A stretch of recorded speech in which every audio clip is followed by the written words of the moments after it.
Не стивнува огнената стихија над штипските села Селце, Пухчи и Драгоево. И ово утро со механизација се прават обрачи околу селата за огнот да не ги зафати куќите и имотите на местното население. Освен од земја, огнот се гаси и од воздух.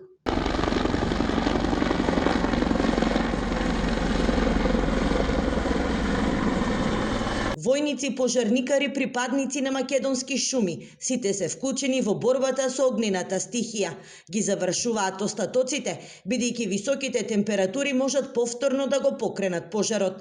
Имаме 4 теренски противпожарни возила, имаме 8 машини со кои што ќе се трасираат земјени патишта и ќе се прави коридор. 2 хеликоптера делуваат од воздух, дополнително 4 цистерни кои што ќе служат на одредени точки за дотурна вода. Будно ќе следиме ситуацијата.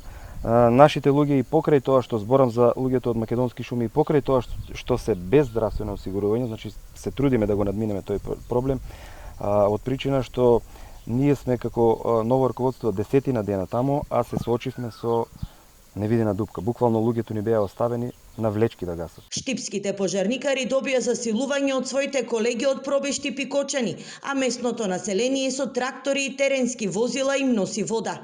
Минатата ноќ беше критична. Огнот без сон ги остави жителите на Селце. За селото опасно едно време, убаво беше, ама сега нешто много е опасно. Ноќта синиќе со бабичката надвор си беме, цело време гледаме го огинот. Толку сме исплашени, многу страшно беше. Веќе 8 ден гори на планината Серта, а огнената стихија остава пустош позади себе. Ветрот не им оди во прилог на пожарникарите кои повеќе од една недела се борат со огнената стихија овде во Штипско. Пламените јазици буквално само за секунда проголтуваат цели смреки, стари и по неколку децении. За сега е неизвестно колку хектари шума изгореа во пожарите, но според првичните проценки на македонски шуми станува збор за штети кои се епохални за планината Серта и ќе бидат потребни речиси 1 век за да се поврати она што е изгорено.